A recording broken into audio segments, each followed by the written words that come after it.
Okay. All right. According to the Google machine, Houli, we are live.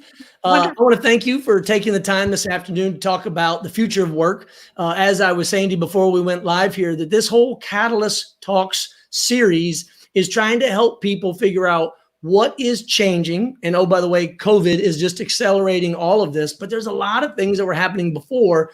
And so your unique experience I've known you nearly 10 years now, and you've had experience not just on the organizing side, but then technology front. You're also with General Assembly now. You're very much into research and people and how they make decisions. That's what your master's was in. I'm just thrilled to have you here. And what I hope the audience walks away with after this 20, 25 minutes is a lot of head scratching questions to go, oh my, what is the future of work and what has COVID done to change it? So let's start with you, Houli. And oh, by the way, for both those that don't know Houli, Jennifer Houlihan, she goes by Houli. So how are you doing and how'd you get to now? And then we'll get into questions. Oh, thank you. I'm so glad to be here, Joseph. And it's always nice to see you, even if it's only you as well. Yeah.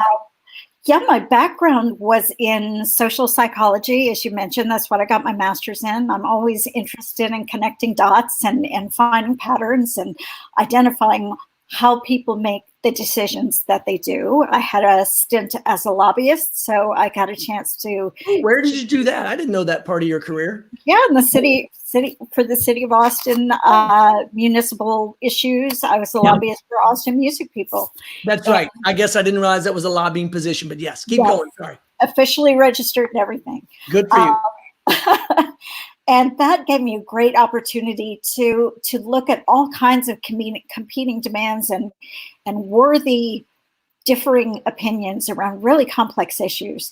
And so when I had the opportunity to continue my education and go back and start studying user experience design, I got yet another chance to put the user in the center of these conversations and think about unintended consequences, to think about dark patterns, to think about things that ordinarily perhaps wouldn't have been anticipated, but we need to deal with now. And COVID is a perfect example. You know, General Assembly is a company that is very accustomed to offering education online, but I wasn't necessarily an instructor that was experienced in offering education online until Friday the 13th of March, when we were in the middle of a cohort and brought our whole program online. So I've had an opportunity to really jump into the deep end of the pond when it comes to delivering educational content virtually to people all around the country. Yeah. And what I think is so neat in your story is a couple of points, but what I hear in that I hope the viewers take away is this constant reinvention, is this constant lifelong learning, which I think is going to serve folks well in the future of work, which we'll get into. But I just want to go back to your point about UX. So when I was building Ride Scout in the very earliest days as an entrepreneur inventor, I had a very set idea of what I was hoping to accomplish. So much so that, you know, I was thinking about it 2 years before the first digital code was ever written for Ride Scout. I was imagining scenarios and workflows and part of my provisional patent. And you cannot imagine, I will call it horror. You know, I didn't have enough money at the time early on to hire UI, UX designers to help me. So I was pretty much dictating to the design team, or excuse me, to the coding team of engineers. So when the very first people, real people, unscripted, live, started using the app and we had a camera over their shoulder, they had to take me into another room because I kept trying to interrupt saying, no, that button is for this, that button is for that. And that's an entirely backwards way of thinking. So I think that's important. You got to put the user, or in this case, the citizen or the person in the middle of all that. So now where we are in the era of COVID, you know, as a shameless self-promotion of the book Catalyst, which is kind of the inspiration for all the professional work that I do, it looks at the underlying assumptions, you know, what's happening about how people are employed, the 9-to-5 work cycle, the impact that globalization may have. All these assumptions were already being disrupted from technology, the movement to cities. What are you seeing immediately in terms of trends? And there's two that we'll talk about that you asked me to, or that we prepared, that we have on slides to pull up in a second. But what are you seeing just off the cuff right now, first impressions? Well, you mentioned it initially, and that's lifelong learning. So often it's a catchphrase, and people say, "Oh, I'm into lifelong learning. I took a wine tasting class or something like that." And this has more to do with constant reinvention and connecting the story of what you've done before to the world you find yourself in now. Interesting. You're the first person that's ever built a bridge to where you used to be to where you're going in terms of that reinvention, which I'm going to remember that in the future, but keep going. Yeah, I think that's something that I'm seeing in the workplace as well as in the classroom. Is there's a lot of reinvention going on. Sometimes it's driven by, the kids are leaving home and I've got more time, but more often now we're seeing it as people are looking at the jobs that they had and realizing it might be replaced with automation more quickly than I thought. Yeah. It might be that the nature of my work changes completely. It might be that I don't even need to get in my car anymore and go to the office. And so I don't need to worry about negotiating for parking as part of so it's all a package, whether you're learning new skills to bring to the job and bring to the workplace, or whether it's for your job search. Yeah. And that you're negotiating for different things now. Yeah. In fact, on Monday, I'm speaking with the board of directors at an organization known as ACT that looks at transportation demand management. And one of the things I'm going to push all of them to think about is, how are you part of the solution when employers and employees realize, well, wait, maybe I don't need to commute in 9 to 5 every morning like I have been. So I'm going to pull up a slide here in a second, or on a website. While I'm doing that, explain a little bit more about what you mean in terms of this reinvention. And does it have to be just technology? And what are you seeing people doing? Well, what is so interesting is where technology can be used without necessarily making a huge, fantastic change in your career path. I'll give you an example. We had a young man who was working for a large grocery store chain in the butcher department. And he noticed that that company was really investing a lot in its online, not just delivery and curbside pickup, but product promotions and that sort of thing. And he thought, I could still keep working at my company if I just added this to my skill set. And I'm going to be bringing in all this domain expertise from all my years of working with customers face-to-face, and just adding a couple of tweaks here to my resume, I can contribute to my company in a whole different way.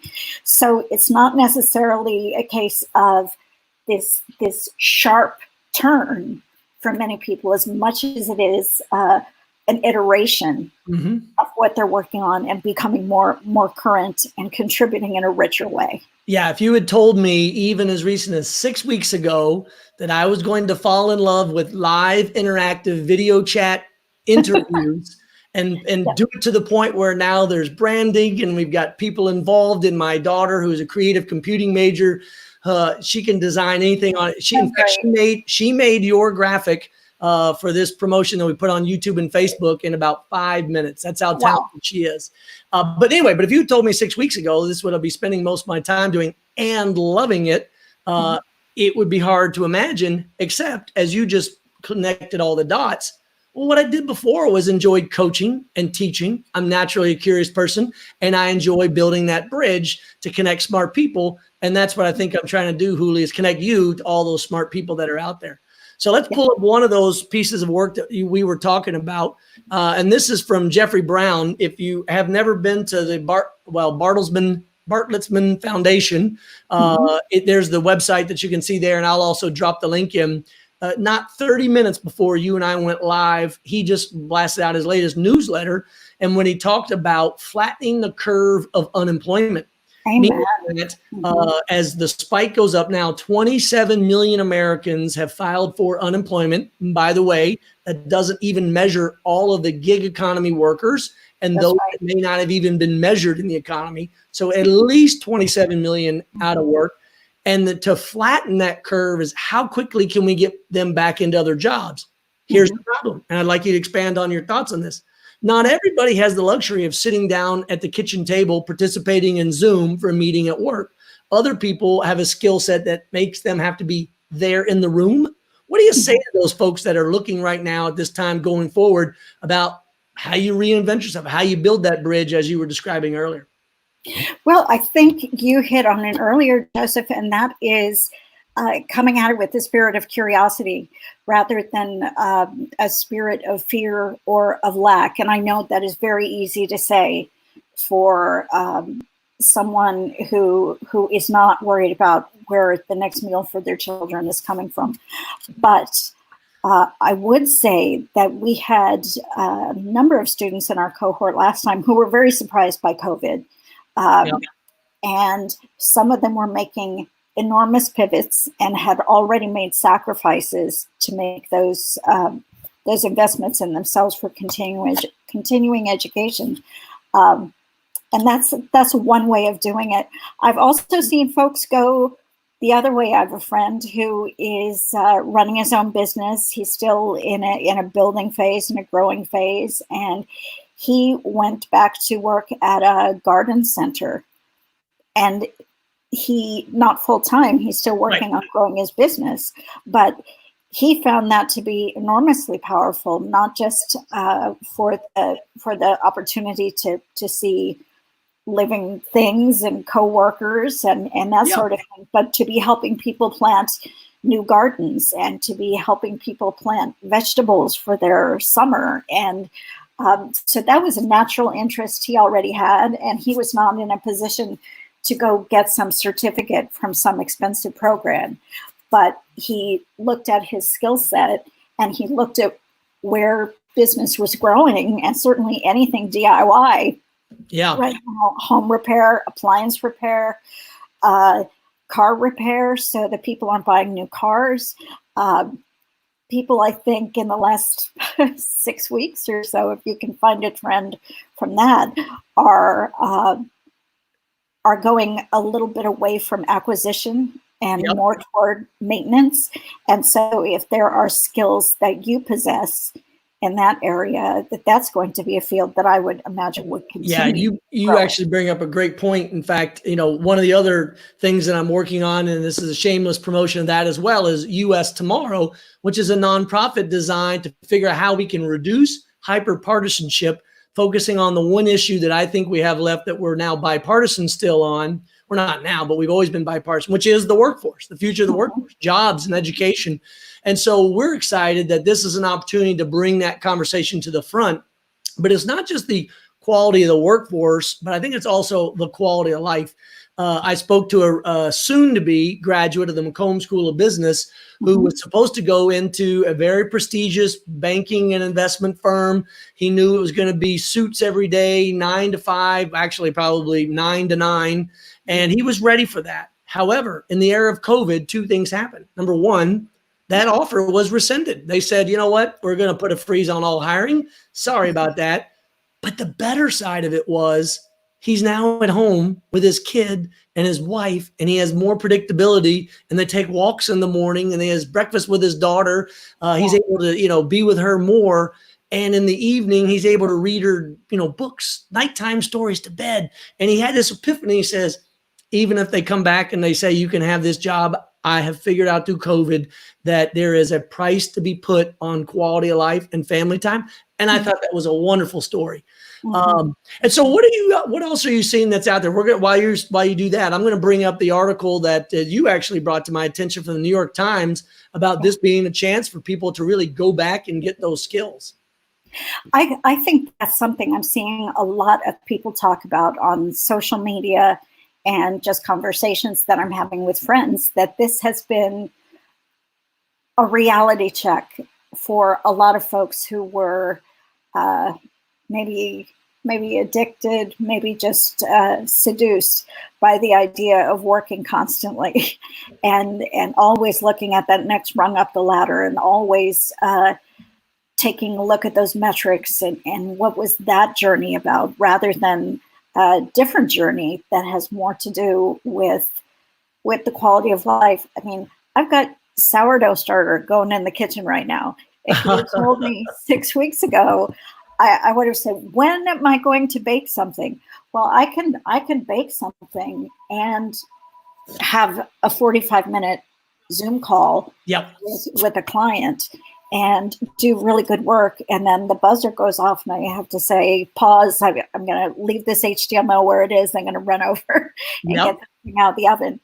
And yeah. So we've actually got a comment that came in from Dr. Anthony Edwards, who is in East Texas. He's got the ETX Foundation. I recommend it to anybody who's looking at it. And he talks about the fact that reskilling is going to be a major trend going forward.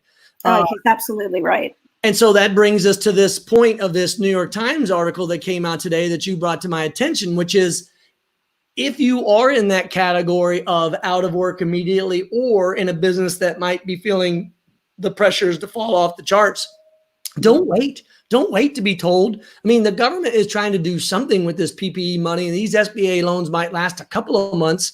But when would you ever get this opportunity to reskill or retrade? What are your thoughts there? I think it's an extraordinary opportunity if you're in a position to make that. Some folks are not. Fair point. Fair point. Oh, I totally agree.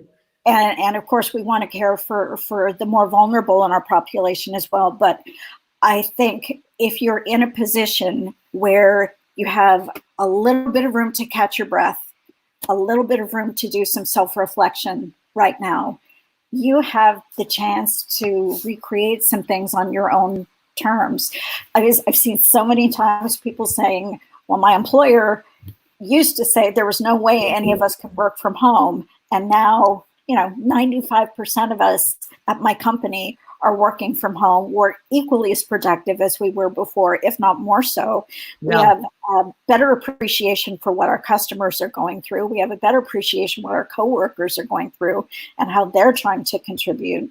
And that's a really much healthier perspective than a more conventionally competitive outlook. Yeah.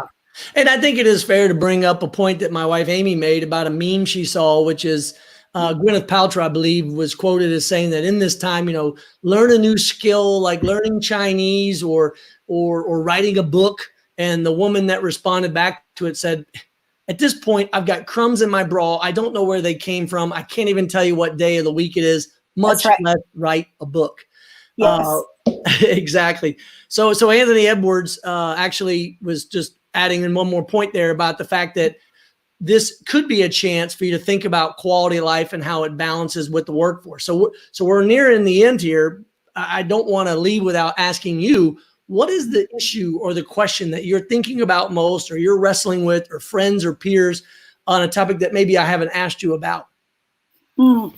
I would say one of the big questions that my friends have been wrestling with is, what does it mean if the world opens back up, but it opens up in an untraditional order? For example, what if my job opens up and wants me back before childcare has opened back up? Great point. Before the schools have opened back up. Yeah, before your employer can guarantee your safety and the fact that you've got the proper protective gear that you need. Mm-hmm. Yeah, my job may be ready for me to go sit back at a desk, but I've got a 3-year-old that I can't leave unattended, and I'm not going to bring them into the office. Yeah. So what does that support system look like? Another thing from your research I'd be curious to follow and stay in touch with you on is this notion of, okay, fine, the employer say come back and people are setting the conditions at work with the proper cleaning materials, proper hygiene as necessary. But on social media, you can see that your fellow work colleagues are acting like jackasses, not doing the right thing.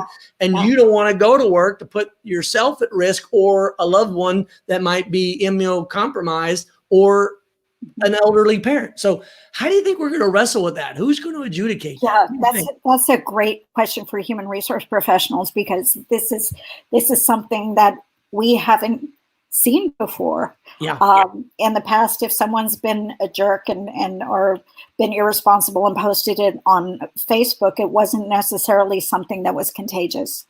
So let me ask you this question, and this is, I didn't script this or bring it up before, but you just made me think of this. Okay.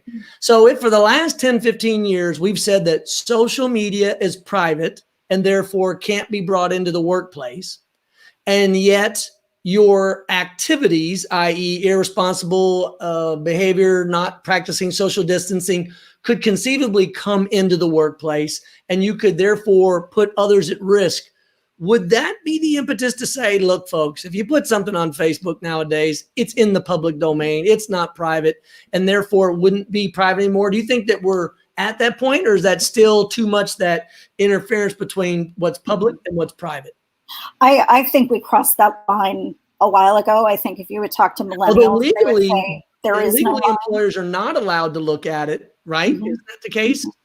Yes, and I imagine that there will be lawsuits that come out of this, because there may be some people who apply for a position and their candidacy is explored online, and pictures surface or comments surface, and they're not something that the employer agrees with, and that person's resume goes to the bottom of the pile.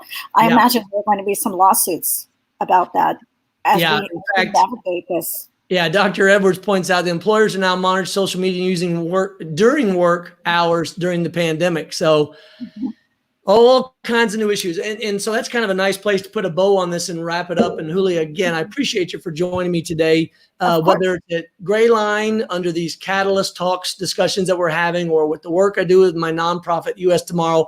I'm constantly thinking about the future of work, what it means about disrupting jobs, putting people in a position where their job might be replaced by robots or automation. The different guests we've had on, one of them included Colin Gwynn, who is part of this drone and autonomous robotics revolution. I mean, he taught Elon Musk how to use the first drone he ever used. So that's the kind of discussion that I want to keep going. So we're going to take this video, we're going to move it over onto LinkedIn. If there's any other comments, I'd welcome any feedback that you have for me. I'll put it in that top section so it'll last for people that look into it. Anything else before we go? Just thank you for facilitating these conversations. It's so important. You raised a lot of great questions, and whether it be HR folks that think about it or you as the individual think about it, they're all important to do. So Houli, thank you for being a part of today, and I look forward to staying in touch. So as I heard my friend Mitch Jacobson say, I loved it. Stay home, stay healthy, and stay in touch. Yes. Take care, Houli. Thanks, Joseph. So I want to thank you for tuning in for yet another one of our Catalyst Talks. In this case today, Catalyst Talks Future of Work with my friend Houli. The fact of the matter is, all the underlying assumptions about what we thought it meant to be 9 to 5, or what it meant to commute to and from work, or what job security meant, it's all being disrupted, not just by technology and globalization, but now by COVID, even faster. If you have more questions about topics you want to see, please contact me through any of these platforms, YouTube, Facebook, or LinkedIn. If there are people in addition to topics, reach out to me as well. And if you have something you're working on, I'd love to interview you as well if we can get it into the schedule. And so with that, as I said, closing with Mitch Jacobson's recommendations: stay home if you can, if you're not working front lines, stay healthy, and stay in touch. My name is Joseph Kopser. Thanks for tuning in. Take care.